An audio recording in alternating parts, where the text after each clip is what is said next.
Welcome to the Agents of Innovation podcast, where we feature conversations with entrepreneurs, philanthropists, and artists.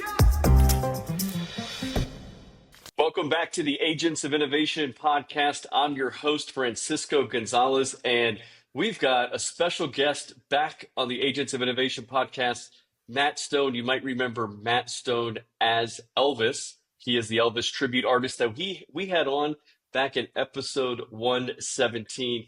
Matt, I want to welcome you back to the Agents of Innovation podcast. Well, thank you for having me, man. This is, out of all the interviews I've ever done, I want to say that fans come up to me all the time after they first see the show, or when they go to the next show, they say, "Hey, I went on YouTube, I saw you on that podcast, Agents of Innovation," and they always say how much they love it. And I don't know what it is about that specific interview, but everybody just always talks about it, and they always go and watch it. It's the first thing they watch after they go and, see the show in person. So I'm looking forward to the update. Well, that's fantastic. And I have to say, it was great to have you on too, because I think that's my most watched, at least on YouTube, podcast. And we did that, Matt, almost 3 years ago. It was in October of 2022. You were 19 years old. You're now 22. We're going to get into some of those things. Mm-hmm. But I do want to remind the audience, because they may or may not have seen that episode.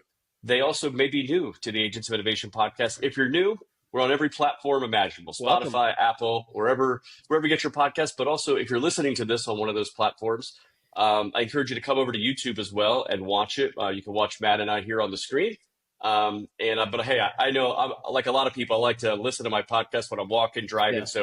Don't do that. Don't drive while watching YouTube. That's not a good idea. But do subscribe to the podcast on any of those platforms you listen. And if you want to kind of connect with so many of the innovators that we've had on the Agents of Innovation podcast, you can do that through the Fearless Journeys community. Go to fearlessjourneys.org. We do a lot of live coaching sessions, also fun group trips. By the time you're listening to this or watching this, we may be en route to Charleston, South Carolina for a 4-day trip there. And we're also making some plans right now for another trip to South America, but we're going to go to some new parts of Argentina, as well as a new country for me as well, Chile. So, Francisco, when are we going to Memphis? When is the Memphis trip happening? We've got to make this happen, man. No, so yes, we will do a Memphis trip with Matt. I said this 3 years ago. I know, right? I said this 3 years ago, but I do want to do that. So for anybody listening or watching, if you want to journey to Memphis with Fearless Journeys, including with Matt Stone, send me an email. All right, I'll be the tour guide. fearlessjourneysllc@gmail.com. That's the best way to reach us. I'll put all of this in the show notes so you don't have to remember it. Just open up your app and you'll see it. But I want to get back to Matt Stone here. Matt, you were 19 3 years ago. Now you're at the ripe old age of 22.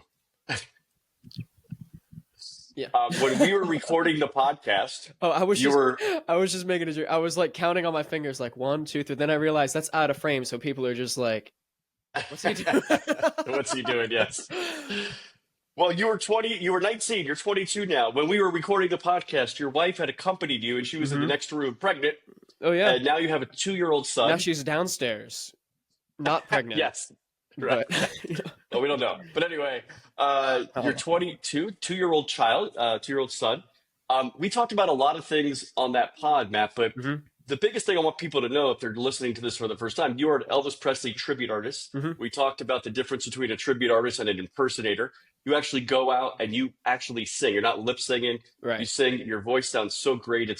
When I close my eyes, sometimes I think I'm actually listening to Elvis Presley. I think on your website, you even have Elvis's stepbrother had Billy heard you and sing, and he said the same thing, and he actually got to listen to his stepbrother Elvis in real life.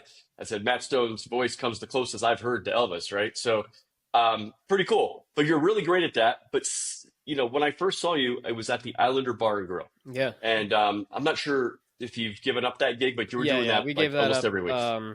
We gave that up last June. Yeah, you were tired of like Francisco, Ben, and a handful of regulars coming there every week. I couldn't stand them. They were awful. Yeah, so that was on Singer Island. But the reason I think you gave that up is you're now touring, right? Not just nationally, but I know you even recently went to Italy. But tell us a little bit about how the touring has stepped up. Also, what kind of show are you? Before, a lot of times you were doing shows with just yourself, and now you've The more often I see you, you're with a full band. So tell Right. us a little bit more about how everything has evolved. So it's really evolved through me betting on both Elvis and betting on myself. So um, I've always been very involved with, since I was probably 17, very involved with the business side of everything that I was working on. So I didn't only want to be an artist, I also wanted to be able to do everything that's necessary to survive in the music business. And the concert promotion business is kind of a different animal, because you're not just trying to get people to listen to a song. You're not just looking for attention. You're also looking for people who are actually going to sit there and buy tickets. Today, it's free to stream music. So that's the easy part. But to get them to go out and pay, 50, 60, 70, $100 for a ticket, it's a different ballgame. So a lot of entertainers, when they get started out and they kind of just plateau for a while and it takes them a while to climb the ladder, is because they're just waiting for booking agents to call them or for venues to call them. That creates a very difficult situation, because if you're not already playing larger venues, then the agents aren't going to know who you are and they're not going to trust you to pitch you to clients. And if you're going direct to venue, these venues aren't going to buy from somebody they don't know. So what we did is, and very few people do this because it's risky and you can lose your neck doing it. And you also have to have capital in the first place to put up, is we go in and we rent the venues and we do all the production ourselves and we pay everybody. And, I take all the risk on everything, put up, I want to say the most I've ever done for a show was 17 or 18,000. We put all that up. That you've spent like in expenses? Yeah, that was the most Wow. expensive show that we've put together, as far as venue rental and the tech side of everything, the ads and paying musicians, travel, all that kind of thing. So rather than just waiting for agents to call us, which is kind of all the agents of innovation out there, the booking agents of innovation, like I was doing when I was, 19, and I was only playing small venues and doing these, 30-seat theaters and the restaurants and stuff like that. Very shortly after we did that interview, I really started going out and renting the venues myself and doing all the production and taking the risk. And from there, it just exploded. And being also kind of a student of marketing and advertising and all that has been a great help to me, because I think if a lot of other guys, not only Elvis guys, but just, musicians in general, they were to go out there and do this, unless you understand the advertising side and you understand how to sell to the customer, not only the agent, you will likely fail, because you need to have an all-around understanding of every aspect of the business, which is one of the things I encourage everybody to do, is have an all-around understanding of every single way your business works and be involved in every portion of your business until you get to the level where you can hire experts to handle those things for you. Which hopefully is the next step in my journey, would be to step back, only be the artist, and to hire other people to do all the other stuff that I've had to learn to build this. Well, you mentioned the agents, the booking agents, all that. You became your own agent of innovation in that process, right? Right. Right. You We took had to on all this. innovate, right? Yeah, and I think it's really an interesting, but I go back to I think you're unique in this space for a couple reasons that you mentioned. One, you have this background in sort of social media, marketing, advertising, all these sorts of things. I think one of the reasons that the YouTube video with you is so good for my podcast for 3 years ago was because you also already have a good following on YouTube, Right. and so when you pair that following with my following, and you market it to, it's gonna have a lot of impact. Plus, it sits there on your page, Right. and as people are learning about you, a year, 2 years after the interview, then they're going through and they go, "What's this?" Also, it probably stood out, right? Because everything else is like a performance, and then it's like, "What's this Right. interview with the actual Matt Stone, not like some guy playing Elvis just Exactly. on Right. stage." And also, what it's kind of done is, like I said, agents aren't going to buy from somebody they don't know, because they don't know that you can fill seats. And they're not going to pitch you to somebody that they've likely, a talent buyer who they've likely had a relationship with for 20 years, if they don't really feel like you are a strong package. So you have to have the footage and the photos and also the box office history to even start to pitch these people. You can't just go in and say, "Hi, look, I have this really good Elvis show that's a concept, and I think that we can probably sell 500 seats." But if you go in with the receipts and you say, "Look, these are our numbers, these are our photos, these are our videos, these are the fan reviews, this is everything else," from there, that's really how you can start to get people to purchase the show, which is another thing that we're working on now, is getting more talent buyers to actually come in and just buy, because I mean, that is a guaranteed payday. And although the pay isn't as great, it's still guaranteed money. So it's nice to, when I can, use those for like anchor dates to build tours around. So a buyer will come in and say, "I want you here on this date." And then because they call it four walling, which is actually a movie term. So for when a director or a producer creates a film, he can four wall the film by going in and renting movie theaters and paying, whatever the rent in the movie theater is, $200, and have the projectionist play it, and then they sell the tickets themselves. So that term has been appropriated by concert promoters.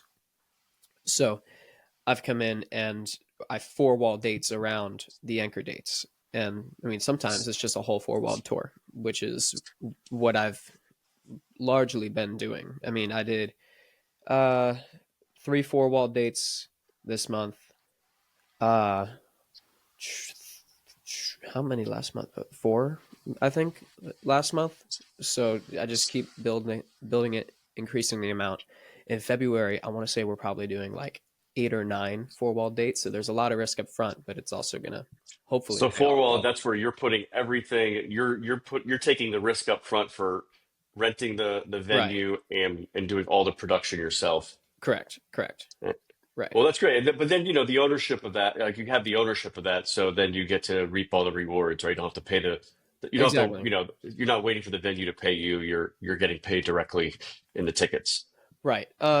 The only catch to that is sometimes you use the venue box office and then you have to wait for the box office to process everything, which can be also a risk in itself. For example, I was playing in St. Louis in, I think it was last year. It was last July, and the guy uh went bankrupt, I guess. He still Mm, hasn't declared chapter 11, but he mailed me a check, and then the check got lost in the mail, mm. and then he finally admitted after like a month later that his account was empty and he had spent the money. And we never got paid for that show, but I still had to pay everybody Wow. else. And I mean, paid the rent and everything else that we had to do, unfortunately, for the show, and got stiffed from the owner. And I mean, I've got the guy in debt collection and everything, and he's on the phone crying to him how he doesn't have any money. It's a nightmare. Sometimes those are the reasons why you have to be good at business, because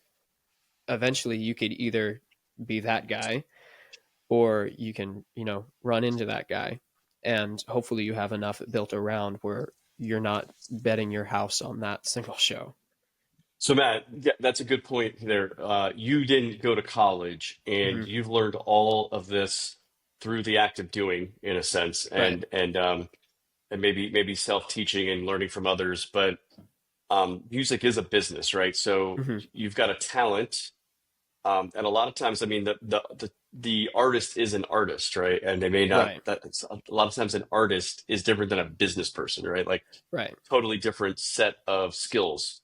But tell me, why does a musician like you need, I mean, you just went through it a little bit, but if someone's listening to this and they want to get into the music industry, particularly as an artist, as a musician, I mean, you've outlined a little bit, but why is it so important to actually have some business skills? Well, I mean, you Uh, hear so many horror stories about not only, musicians, but any entertainer, actors, Red Fox. I mean, you hear so many horror stories of entertainers who lose everything because they're not smart with their money and they don't know how to manage their money. So that's very important. But I mean, Elvis himself, he allowed his father to manage his finances, and his dad didn't know anything about running a business. And the only thing he was good at was record keeping. He saved every receipt, he did all that. But when it came to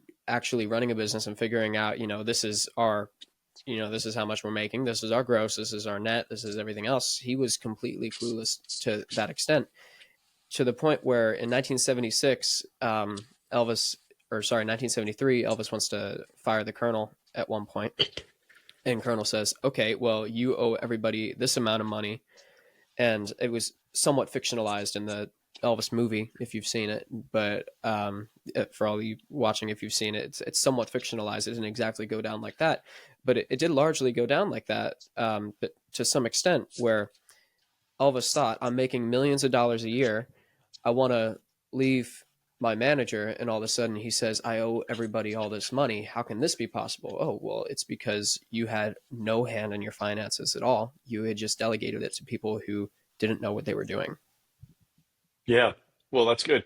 I just watched the Billy Joel documentary. I think it was on HBO, and it's in two parts, but the total is Mm-hmm. like almost 5 hours. Wow. It was incredible. I mean, I need to incredible check it story. out. But this also happened to Billy Joel, and he was married. He's actually on his fourth wife, but he's actually all of his previous wives are in the film, so I guess he still maintains a good friendship. Mm-hmm. They just really expressed that because of his career, it just really was difficult on the marriage, Right. in terms of his time and everything like that. I don't think there was uh, anything else beyond that, but it was just got to be present in your marriage, and he wasn't able to do that and maintain this tour life. But one of his ex-wives, her brother, so it's his former brother-in-law, he maintained a great friendship with, right? Mm-hmm. And actually hired him and kept him on even after his divorce.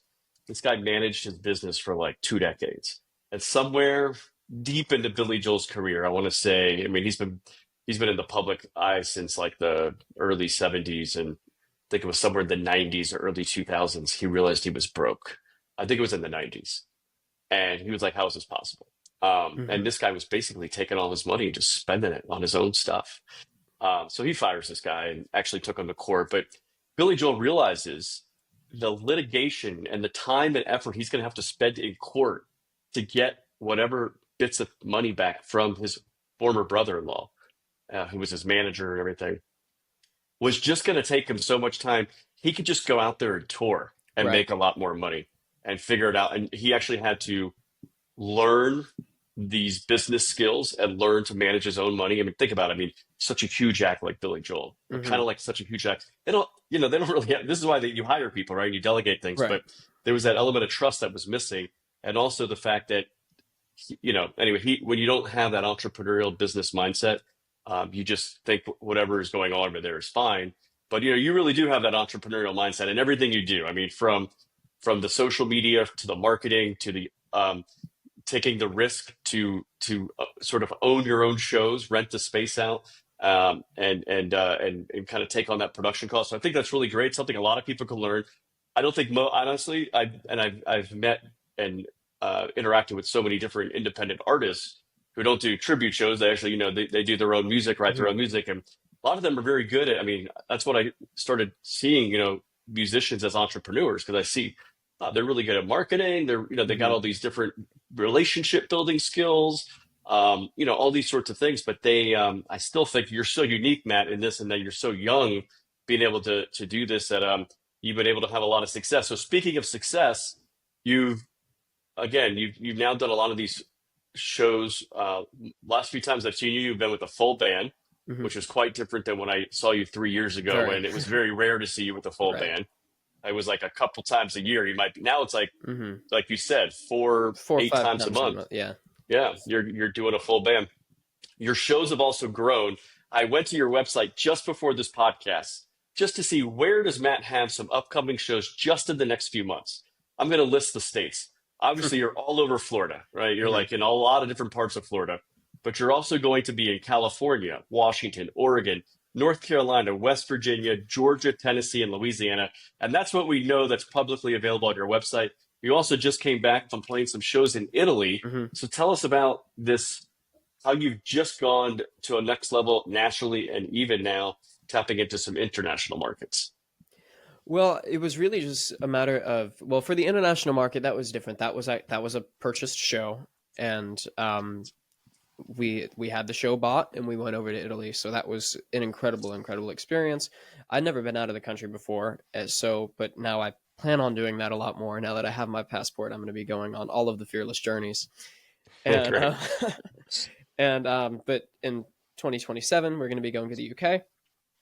Later this year, we're going to be going to Anguilla, doing a show at a resort You're gonna go there. where? To Anguilla in the British Isles. Uh, Anguilla. That's not Antigua.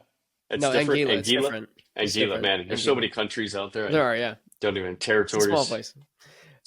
But so as far as taking it internationally, or nationally, it kind of started by in October of 2023. Was that when we did the interview, or was that 3 years ago? 22, actually. 22. 22. Okay. Yeah. In October of 2023, we really got started for the first time. I booked a run in Georgia, and it was 2 rented shows and 1 bot show.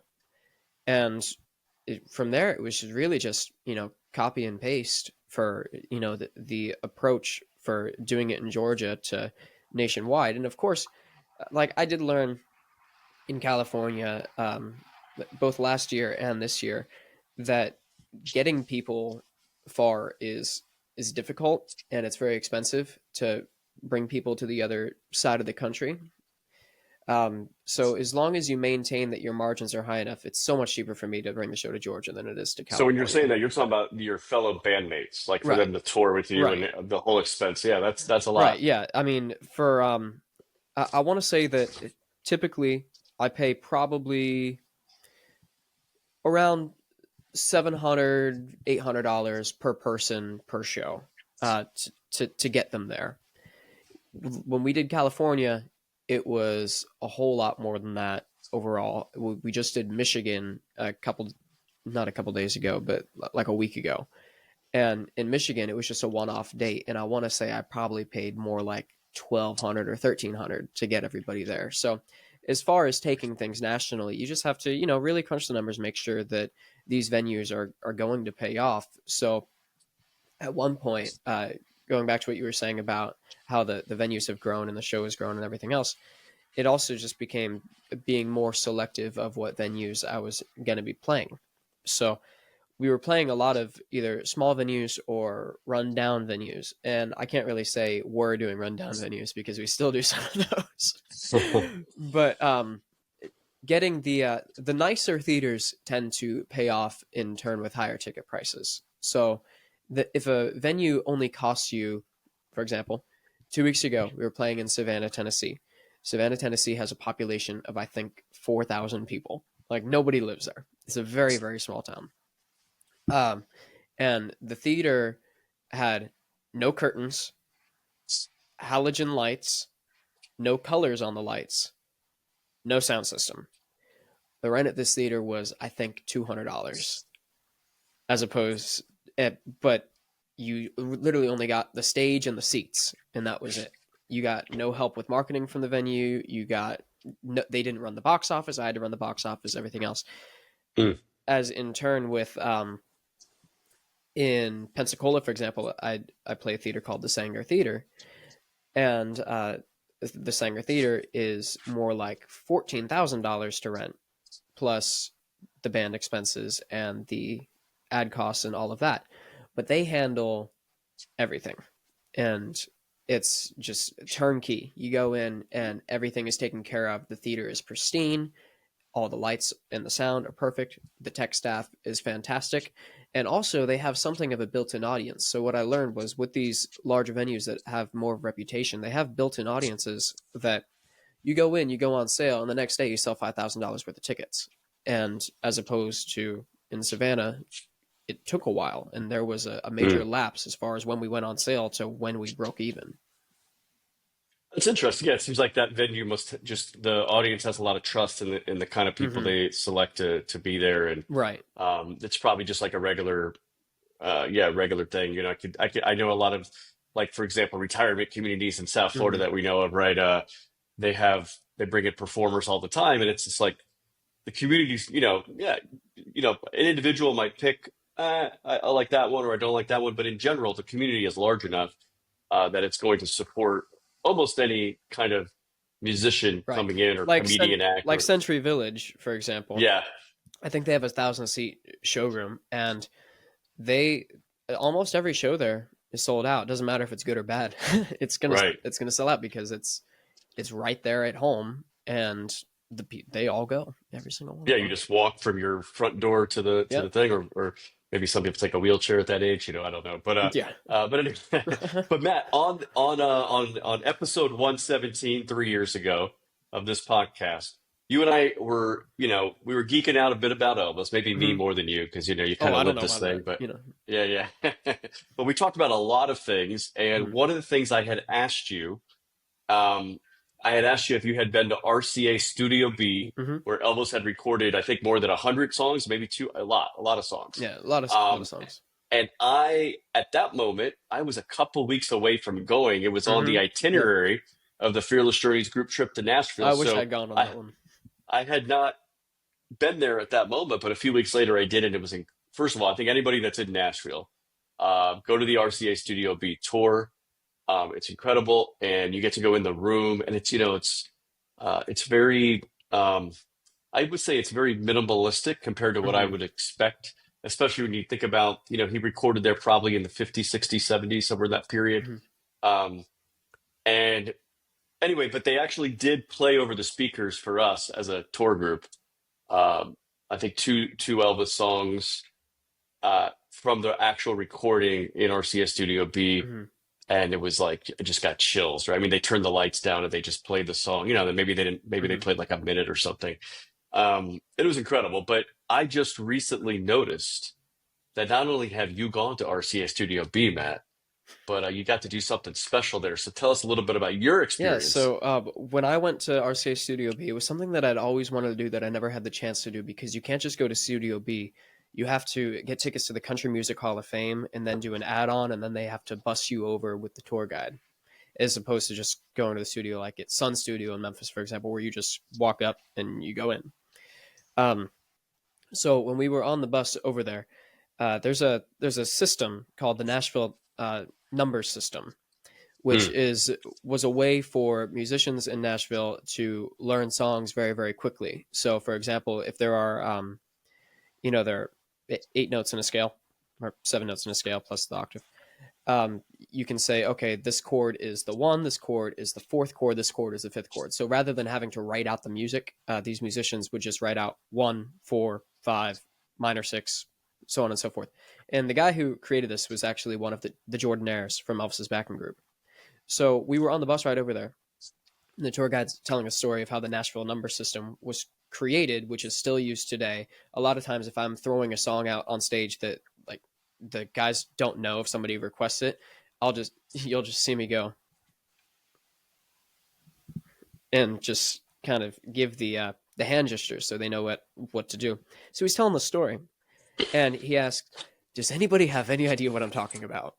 And I was like, I get it, man. I get it. I know what you're talking about. Nobody else was, it, had any idea what he was talking about, which probably none of you do either. when I'm So that's why we need to bring ex- Matt on Fearless Journey when I'm trips. explaining Yes. this very poorly. Um, so later he asked in front of the whole group, "What instruments do you play?" And I didn't go into any detail. I was like, I play guitar, and that was it. Like I didn't want any unnecessary attention. But then once we were there, I did want the attention because of what happened. So later he's telling the whole story. He's talking about the piano. This is the piano that was played on all of Elvis's hits that were recorded there. And he said Elvis himself played this piano on a handful of songs, including "You'll Never Walk Alone." I knew he played it on "It's Still Here" and "I'll Take You Home Again, Kathleen," and a number of other songs. So after the tour is wrapping up, he goes, "Does our guitar player happen to play piano by any chance?" I go, "Yeah, I do." Do you wanna play something for us? So yes, yes, please, yes, I will be right there. I got up, and so I played something, and then he goes, "Do you want to do that again, and I can get a video for you?" Like, yes, please, let's do that again. So I did it again, and it was one of the coolest experiences because you're allowed to, when you go to Studio B, you can sit at the piano, and there's that big sign that says "Do not touch" on the sitting on top of it, and he just moves it out of the way. And when I went over to do to like take a picture at the piano, I was like, okay, do not touch. Maybe you can do it just for a second. So I just went, put my hands on the keys and left, or went back and sat down. So it was incredible to be able to do that on a piano that was not only played on so many hits, but that Elvis himself played on a handful of songs. And the song that I sang was one of the songs that Elvis recorded on that piano in that studio, and it's it's just him on that record. So it was very cool to do. And later I was thinking, okay, this is just an iPhone video. So I was sitting there in my recording software. I was like, all right, let's add a little bit of reverb. Let's make this sound like it was actually recorded professionally there. And nice. Well, you did a good job. Yeah, because it looks great. I know you could find that on your Instagram page. Again, another testament to how good. I mean, you pop up every day, man. Every time I open Instagram, there's Matt Stone again. And that's another I probably thing, like your stuff too much. Consistency is everything with growing in marketing, and especially on social media, because I've noticed that like I had plateaued at probably, I don't know, on Instagram. I mean, Instagram's a different market than Facebook. My clientele is obviously a bit older, the majority of them. So Instagram's not really a market for them most of the time. That's mainly younger folk. So I always wanted to grow on Instagram because, that's the clientele that needs to keep growing in order for me to continue to have a career, obviously. So I just started posting daily, sometimes twice a day, sometimes 3 times a day. And all of a sudden I started seeing my numbers, double, and not just with views, but with followers. And all of a sudden I'm actually seeing growth on a platform that I had completely plateaued on for years and was not gaining followers. So just, being consistent in everything you do when running a business, not just for social media, but just, I saw an interesting piece about marketing and how, as far as brands go, if your only focus for marketing is on ROI with return on investment ads to get people to click and book or whatever, that inevitably fails. But if your only ads are also content awareness and not return on investment ads, brand awareness, that also inevitably fails. So it's an interesting graph. If you watch it, they both start rather high and then they start to dip because you're not doing the other. So you just have to make sure that you're staying consistent with a blend of both buy tickets to the show and, this is what our show is about. And that works for any business. Yeah, I was reading something the other day that said really, especially if you're growing a business, you're using social media, let's say Instagram, for a business, that the biggest thing you want to do is also have a call to action. It's not just about getting the like. So maybe for you, one of those calls to action might be buy a ticket, right? Another one is, it was just saying simply to grow your own, like say Instagram account, you want to really get shares are better than likes, right? It's going to expose you to the audiences of your audience, right? So different people that don't follow you yet. So very interesting. Actually, by the way, I read this and I tried something the other day, and I did a call to action and I had some ridiculous number of shares. It was like, really? I don't know. Yeah. And it was literally a 10-second video of showing a mall. By the way, the malls in Guatemala, where I'm actually at right now, where we're recording this, I just always remark that it feels like I'm in the 1980s in America because see, they haven't had the true impact of Amazon here yet. There is Amazon deliveries, but it doesn't really come to your home. You got to like go to a locker somewhere. So it's a little more difficult. So people actually go to the malls. Also, malls are sort of more like, I don't know, safe spaces for people here when there's not as much public space for things. So, but they're big, and there's one like 5-minute walk from where I stay here in Guatemala, and it actually expanded. So anyway, I put it, and they had one of those little trains in the mall with the little kids on it, and they have like a merry-go-round. So I had this like 10-second video where you see the train and the merry-go-round, and I said, share this with someone, who either misses being a mall rat or is too young to know what it was like. Oh, that's awesome.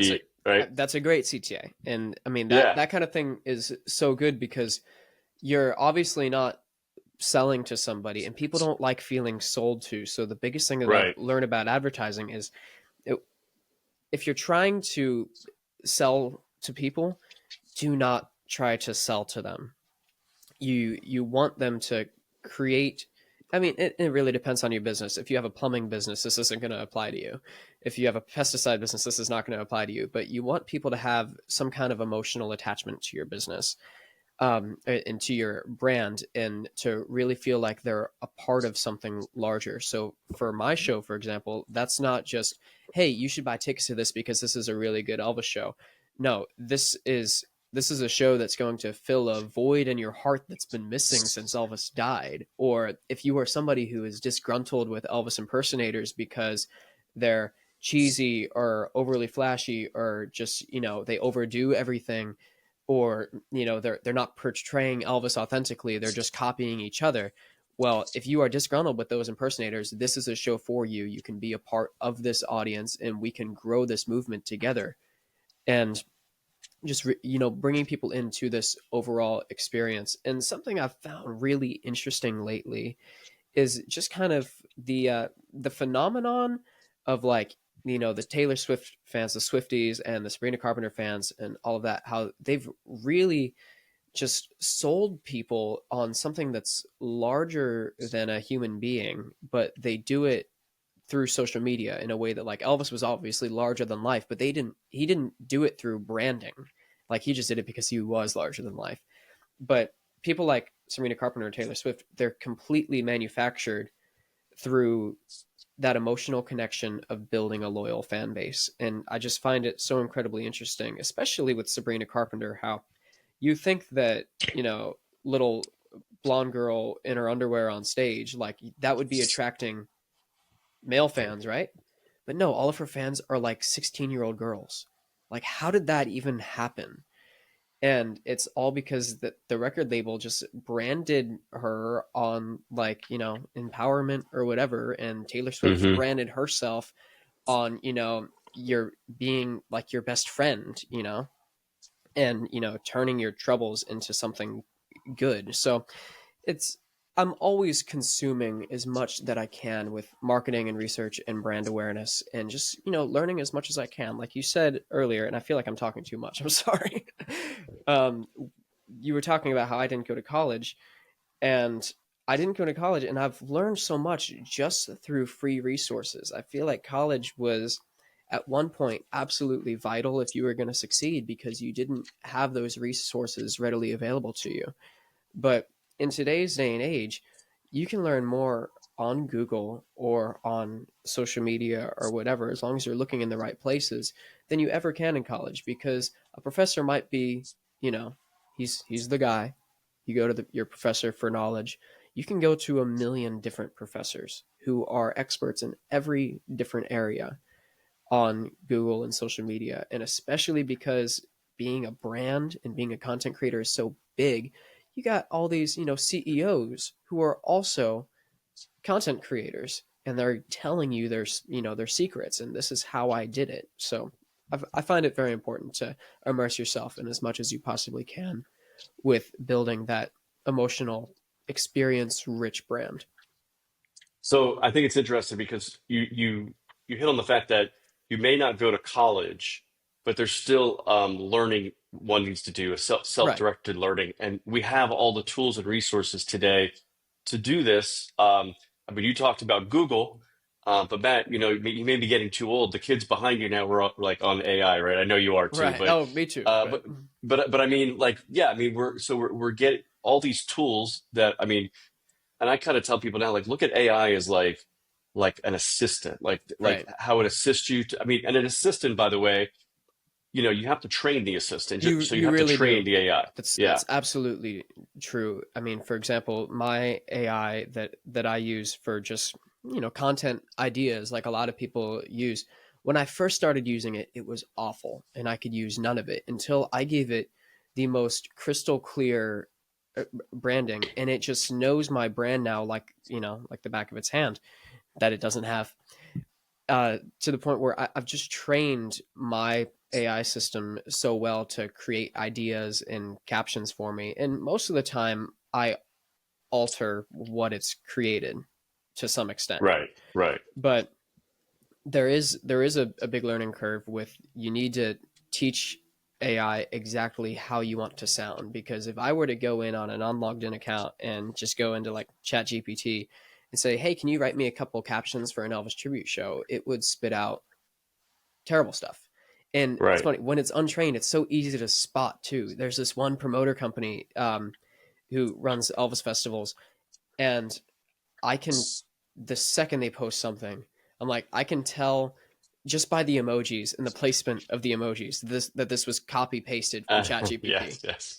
Like, it does not sound like it was written by a human. I'm Also, sorry. also when you ask ChatGPT to like help you create some kind of caption for social media, they always add emojis, right? Oh, always, So- always. and by the way, sometimes it's great, it gets attention, but sometimes Mhm. it's like, okay, it's a little too It's much, a bit a too little much. too Yeah, much they had emoji. like Yeah. 6 or 7 of them.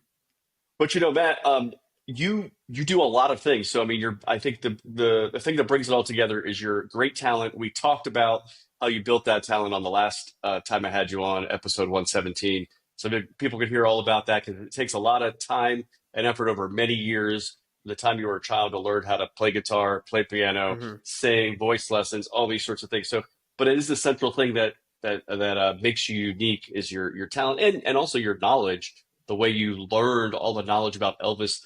You really truly put these in your shows. Hmm. So you've got a lot of things and then on top of that, you got the marketing, the social media, the booking, the venues, taking the risks like an entrepreneur, all these things that you've talked about today. But somebody might go, this sounds like a full-time job, right? And it is. Hmm. But I also know you actually have another full-time I job. do. Tell me at least a little bit about what you do, how you manage that with your time doing Elvis. Well, I work for a media company, and I run social media for a news show. And I mean, honestly, as long as you are getting in touch with venues at some point from a 9 to 5 their time, and you're sending those emails out, I can work doing Elvis all night long. And also, I think that social media work has gotten to the point where it's so incredibly easy. What used to take a very long time, once you train your brain and you also um, you just know the brand so well, not for yourself, but for for the client, that it's taken so much of the legwork out of doing it, where you just know it so well, and you can be creative without thinking about it, and you just know the voice and you can write in that voice. And as long as you make the time for the meetings or the checkpoints throughout the day that need to get done, I've found ways to move around it. And now I can talk about this because on our last podcast we couldn't. So back in when we did our last show, I not only had Elvis, I had 2 full-time jobs that I was holding down, and I couldn't talk about that because one of them didn't. No, both of them didn't know about the other.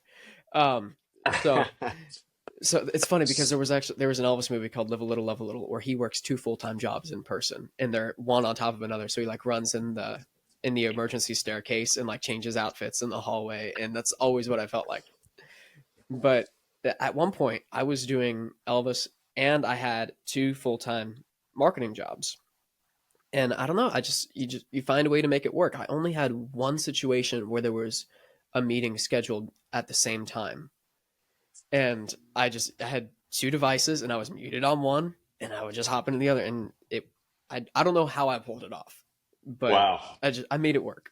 That's called Yeah. multitasking. One of the companies Yes. went out of business, so it's okay. Eventually, I had the other one as a backup, and I took the other one as a backup because I knew that company was Mm. fizzling and on its way out. And I was told that they were going to be bankrupt by the end of the month. It ended up that they didn't go bankrupt for 6 more months. So I held on to it longer than I anticipated. So rather than quit, I was thinking, oh, it's okay. The company's going to go under in 2 weeks. So I'll just take this job now, and I'll keep that and make an extra 2 weeks of pay. Why not? It's my 2 week severance, right?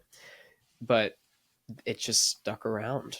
So, Yeah, interesting. Well, Matt, also something we talked about on the last podcast, I actually had asked you if you had ever met Priscilla Presley mm-hmm, 3 years ago. You had not, but mm-hmm. I think something changed. So tell us Something did about change. Tell us about your experience meeting Priscilla Presley, the obviously known wife and then later ex-wife of Elvis. Hmm. Well, she was very, very sweet. I've actually got her signed book right on the shelf over here. Um, she did a show at the Wick Theater in Boca, and it's becoming kind of a big thing now. These spoken interview shows, a lot of celebrities are doing them. It's something that you would think you'd see at, like, I guess, Comic-Con or something like Hmm. that, like a panel. But it's just one celebrity, and they go and they do a show, and it's, kind of multimedia, and they've got, they play clips behind them, and then they, talk about it, and they've got an interviewer who sits there and asks them questions. She sold out 2 shows at the Wick Theater in Boca. I want to say the Wick holds maybe 300 people. Um, so, I mean, but the tickets were expensive. The VIP meet and greet thing came with dinner as well, and it was, I think, 300 a ticket, something like that. But I thought, okay, this With is dinner included? with dinner included, but That's not too bad. I but would the have tip thought it was was a not thousand included. dollars. The tip was not included, and I couldn't believe it when went into to go into the theater, when they chased me down because they hadn't brought me the bill yet, and I was like, "What do you mean? I paid for these tickets. It was, $600 plus tax. What are you talking about?" And they were like, "Oh no, but we bring you the bill so you can tip." It's like, Yeah. well, hold on. So yeah, they like brought the bill of what the dinner charge would have been if it wasn't comped. It was like $100 a person for this dinner. I couldn't believe it. And of course I did the right thing. But so I went and I did the Priscilla event. She had a very good show, and afterwards, there was a very long line, like meeting a Disney character, and I was right at the end of the line, and they were panicking because she had to be out the door by like midnight or something, but they had sold too many tickets and the show had gone late. So they're sitting there and we're all standing in line. They're like, we don't know if we're going to get to everybody. It's like, oh, what? Come on. Like we paid all this money for tickets, and I guess they did get to everybody. They got to me at least, and I was close to the back of the line. Um, but she met we met her. My son was there with us too, me and my wife. And the second, he was in this weird phase where he wanted to like touch everybody's face, but he didn't have like the ability to just go very, gently, so it was more like a slap. He went right up to Priscilla and went, and my my son just slapped Priscilla Presley in the face. But she was so sweet, and she like grabbed his hand, she like kissed his hand, and I was like, maybe I should have slapped her in the face. I don't know. I could say I was kissed by Priscilla Presley. Yeah. I think the result would have been a little different Oh, if you slapped her in the face. probably. I don't. Yes. Yeah, I should But know. any takeaways from that moment? I mean, also obviously cool in and of itself just to meet her, but Yeah. other than the slap of the face. She was very, very sweet, and she seemed to like my son more than me. And um, the funny thing to me was, I'm not sure if you've seen Lisa Marie's book. It's kind of like a tell-all, and it tells I've a, seen it. I was going to ask you about it. She just passed away mhm. recently. It tells Yeah. a lot of bad stories about Priscilla, and Mm. you've heard, a lot of people have heard, Elvis's view on Priscilla after the divorce, but Lisa's view was much more so about her being a terrible mother and Mm. a cold potato, so to speak, which I think is what Elvis called her. Um, but I didn't get that impression by the way she interacted with my son. I don't know. It didn't strike me as somebody who was the way that these books have been written about. And I don't know. Maybe it was Let me ask you something. I thought I remember, but maybe I'm mistaken. I thought near the end of Lisa Marie's life, what were her and Priscilla pretty close again, not a or ton. no? I think that it was more so for the cameras of promoting the Elvis Okay, movie. They kind of got together. that's what I'm thinking. Yeah, Yeah. Because especially because Lisa didn't even finish her book, so she was in the middle of writing this book that was, pretty nasty to her she mom. committed suicide, I think, right? Or was it a No, drug no, thing? it was a drug thing. Okay. It was some sort of I want to say it was like weight loss pills or something. Mm. I'm trying to remember exactly what it was. Like she was trying to get skinny and wasn't eating for the press tour, and something happened with her stomach, if I'm I hope remembering it wasn't right. Ozempic or something like that. It was something comparable, I guess. I don't know. Yeah. Um, and So her daughter, Lisa Marie's daughter, ends up finishing her book for her, I yeah, think, yeah, right? Riley finished the book for her, and it's funny how Riley's become like something of a star on her own, even without the Presley last name. But um, a lot of Lisa's book is very interesting because it kind of just portrays Priscilla like a cokehead in the 80s, which I mean, Mm. I guess that was a lot of people in the 80s, but it talks about like her boyfriends and terrible stories about like her boyfriends abusing Lisa when Lisa was like 13 and all kinds of different Mm. things, and how Priscilla just like didn't care, I guess. But after all those stories and also seeing her on stage talk about her daughter's death, also I didn't get the impression that everybody had in the tabloids had talked about.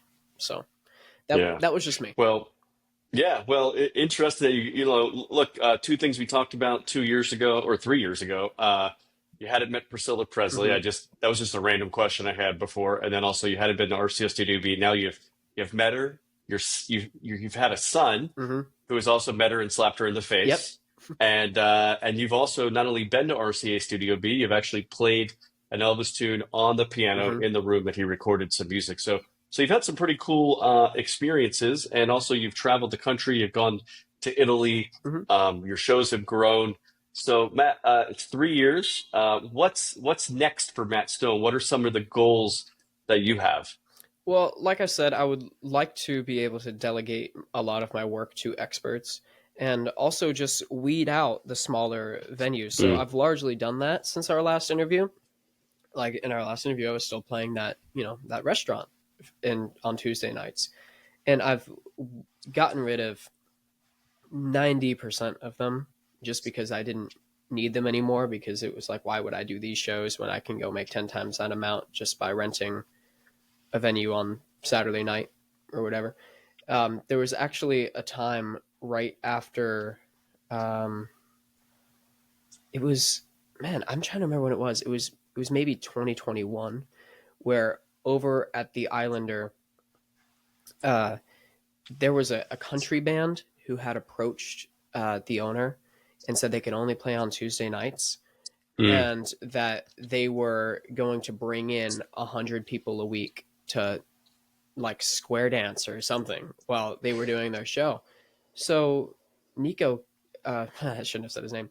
The manager of the island, the owner of the Islander, cut my show and brought in the country band, and then they did not deliver on their promise at all, and he fired them and brought me back. Um, but the day that he said that he was bringing in the country band, and they let me know about that after I'd worked there for like 5 years, which was kind of disgruntling. I don't know why I went back in the first place. Um, I went ahead and I did it was a split deal. It wasn't a rental, but it was one of the first split deals that I did, where I took, I think, 70% of the gate of whatever it was. I made that show paid an entire year's salary of what the Islander was paying. So that was also an eye opener for me, that these small venues aren't really worth it, and that I've gotten to a point where I can kind of push them aside and stop doing them. Yeah, well, I think there's a lot of lessons here to learn from you in your story. But I think the big thing for me is that it's just sort of people got to remember, if you're doing anything entrepreneurially, whether it's in music or otherwise, it's that active doing where you learn so much. And even Hmm. just that one last example you gave, where like, okay, yeah, this gig got cut, so I tried this other thing, which opened my eyes to the fact that I could be making Yeah, more money it was doing a year. doing It it. was a year's worth of Islander shows from that Yeah, and then same I show. also, I've written down a few things here that since you've been talking, and just to recap a little bit for the audience, if they weren't, just to make sure you're paying attention here. Matt said very early on here, you said you decided to bet on yourself and bet on Elvis. By the Hmm. way, let me take a pause there because um, I've noticed in some of your recent social media content, you've highlighted the fact that you really want to make the experience for people feel like they were actually watching something Right, truly authentically Elvis. right. By the way, you mentioned earlier in this interview all the different reasons people But I think somebody like myself and anybody younger, for us, we never got the chance to actually see Elvis live in concert. So I think you bring us the closest experience possible. I think that's what you're Right. marketing and saying you're trying to do. But honestly, sometimes I sit there and I'm like, I don't know how much closer this could be to Elvis. I mean, Well, Matt's thank you, man. got the exact wardrobe for the exact theme of what he's trying to do here. You also, and you've pointed this out to me. Maybe you pointed it out on your social media, but sometimes you make particular moves, Elvis Hmm. moves in particular songs because that's the move he would make in that song in that moment. So you got everything down to like a science, Right. authentic. Plus you have your voice and actually singing the Elvis songs we all love. Right. So what I've done is I've fully immersed myself in one portion of Elvis's career, which is the year 1970, really the later half of 1970. And we've recreated his show as close as humanly possible from that time period of August to September. And so everything from the gear that's on the stage, all the microphones, even the little things, the microphone stands, the quick releases on the microphone stands, everything is as exact as possible. And also, it's just been a matter of me deep diving as much as I can into that material and studying those shows. So Elvis would do 2 shows a night from August 10th to August 13th, 2 shows a night. They recorded the one show the 10th, the 4 shows from on the 11th and 12th, and then one show the 13th. So we have footage of that, plus all the bootlegs, plus whatever, audience recordings are around of the shows that he did, 60 or so shows over the next month. So I've just tried to learn every single thing that I possibly can about that specific time period and, just recreate it to a T. And one of the greatest learning techniques for me has been when I go in and I do, maybe you've seen, I do sometimes side by sides. One out of every 30, Hmm. and one of 30 that I try to make probably gets posted because a lot of times I'll go in and I'll think, okay, here's the move, here's this, I'll line it up. And I'll notice, oh no, my hand goes a different way, or oh no, I moved my shoulder too far that way, and I realize that something's not right. So then I'll correct it and I'll have it by the next show. And same thing vocally. Just recently, we've started doing soundboard recordings of every show. So I've been able to get pretty good audio out of every show to be able to dub onto whatever videos I have done or find online, so I can dub them. But I'll also have a recording of the show where I can go in and I can hear, oh, you're flat every single time you sing this song on this note. Oh, you're phrasing this completely wrong. I just noticed the other day how far off my Love Me Tender is to what Elvis was doing in 1970.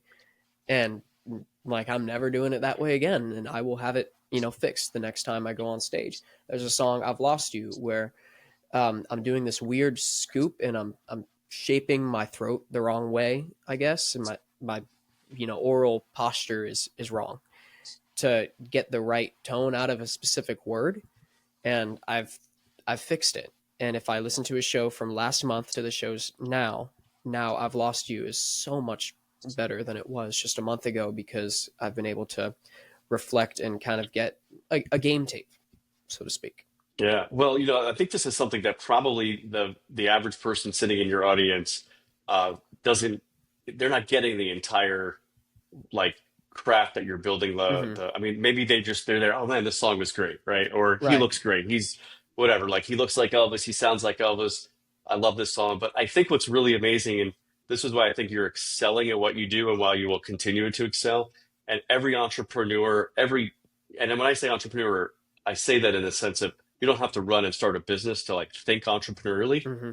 It's just the way you think like an entrepreneur in any kind of job role you might have, but is always to be getting better, Hmm. doing that work behind the scenes, practicing the craft, looking at every detail in what you're putting together. So like you're looking at extreme details, but this is how people become truly great, right? It's you don't want to be too obsessive where you get upset at yourself or that you're never happy with yourself, but there is that little bit of like Right. not being 100% satisfied, Right. that you're always And trying to get better. I don't think there's necessarily, always thinking that you can do it better and you can make it better is a great thing. And I don't know, have you ever seen the movie Whiplash by any chance? I don't think With so. Miles Teller and J.K. Simmons. It's a great movie, but there's a great line in the movie that J.K. Simmons says, where he says the worst thing that you can ever hear in the English language, or the worst thing you can tell somebody in the English language is "good job," because it makes them, be complacent with where they're at. So I'm always trying to improve it as much as I can. And like you said, a lot of people might not completely, notice a lot of the little things, but what I've tried to do with, the proper microphones and the stands and everything else that I've put together, the right guitars, a big Elvis fan might notice one or two of those things. They definitely won't get all of them, but I think that there's something about the overall experience where they will look at the stage and it will just feel familiar, where they might not know why it's better. They just know it's better because it just feels, like home. It feels like the footage that they've seen, as opposed to if they go to some other Elvis show and they see like, a 2015 DW drum set sitting on the stage and, all this modern equipment. That to me just takes people out of the illusion so incredibly quickly, where I want to get rid of, as a friend of mine said very recently about his own show, and it's not an Elvis show, it's a Led Zeppelin show, but they kind of do the same thing with Led Zeppelin. They're called Legend Zeppelin, by the way. You should check them out if you're a Legend Zeppelin fan. They said, we want to remove every single thing that reminds you that you're not in 1969. And that's a really good way to put what I've done as well. I want to remove every single thing from the stage that reminds you you're not in 1970 right now, whether that be, if it's, somebody's Powerade sitting on the stage, like we, get that off the stage. If it's water bottles on the stage, get that off the stage. If it's an iPad, of anything that would remind somebody, hey, you're not actually watching Elvis right now, just, get rid of it. That's good. Well, Matt, you've done a lot. Like I said here, you've told us that you're betting on yourself. You bet on Elvis.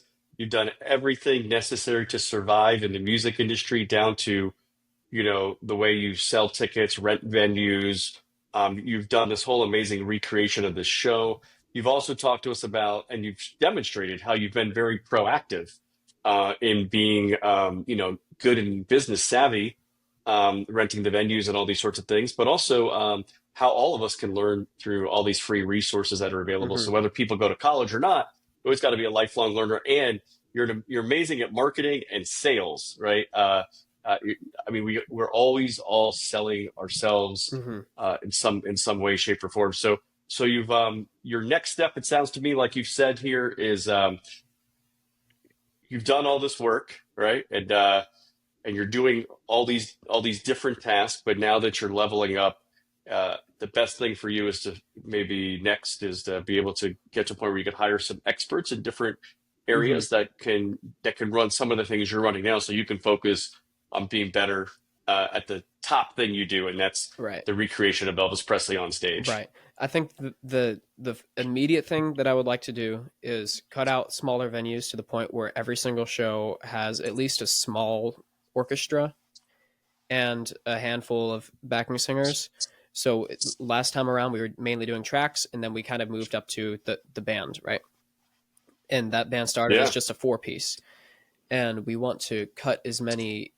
Now I kind of want to cut those 4-piece band shows to the point where we're only doing, 10-piece, and make it bigger and bigger and bigger. And once I get to the point where I think that I have an established enough brand where this is, ready to go, then I think we'll hire some people to go out there and, book the venues for me and pick the venues and do the legwork and do the advanced work. Because I think that there is certainly a market for a superior breed of Elvis show that people have been wanting. And for sure. And I think like every business, like when you got to reach the point of success, you got to find your audience, but the next step is scaling up. So this is your plan, is the scaling up plan. And you can only do that if you get people that can come alongside and help you, and that you can afford to actually hire to do that work. So it's great. Matt, it's great to be J.C. Penney or Macy's. Yeah. Like it's like, obviously they're big and they have a brand and they have a lot of locations, but it's better to be Sax or Neiman Marcus. Why wouldn't you want to be that? So hopefully that's what we become as far as Elvis shows go. Well, soon we'll get you to the Brooks Brothers level. I know, right? So yeah. Actually, Well, oh no, this isn't. I was well, thinking, is this a Brooks Brothers sweater I'm wearing right now? well, yeah. So anyway, it's great. So Matt, for people can find you at mattstoneaselvis.com. You're all over social media. I think a lot of your social media is real Matt Stone. Yeah, real Matt But I Stone think or if Matt they, Stone as Elvis. yeah, or Matt Stone as Elvis. So find you there. We'll hopefully come back and revisit your story again, Yeah, Matt, in in a 3 future years, right? future 3 years. And I'll look forward to seeing you again in person. Episode And getting 214 we'll do. okay. Well, Stay tuned. if and when I get to 214, we'll Yep. have to look that up and say get That's Matt what we'll on do, there. right? But yeah, but this has been great. Thanks again for revisiting it. Thank I you, man. thought this episode we would just be a quick update and it would be about half the time we've spent, but we've had a lot Oh, to talk about. So yeah, we I hope did. the listeners and viewers have appreciated it, and hopefully we'll continue to inspire more Elvis fans. And again, for those listening, you can connect with a lot of the innovators we've had on this podcast by going to fearlessjourneys.org. And if you'd like us to do a trip to Memphis with Matt Stone, Hmm. shoot me an email, fearlessjourneysllc@gmail.com. I want to know your interest before we put That'll be this good. this thing together. But we got to get Matt on the road to Memphis, Hmm. and he's got to take us with him. So we'll look forward to that. But thank you everybody for listening. Thank you, Matt, Thank you, for man. being an agent of innovation and for once again being on the Agents of Innovation podcast. All right, let's do it again sometime. Sounds good.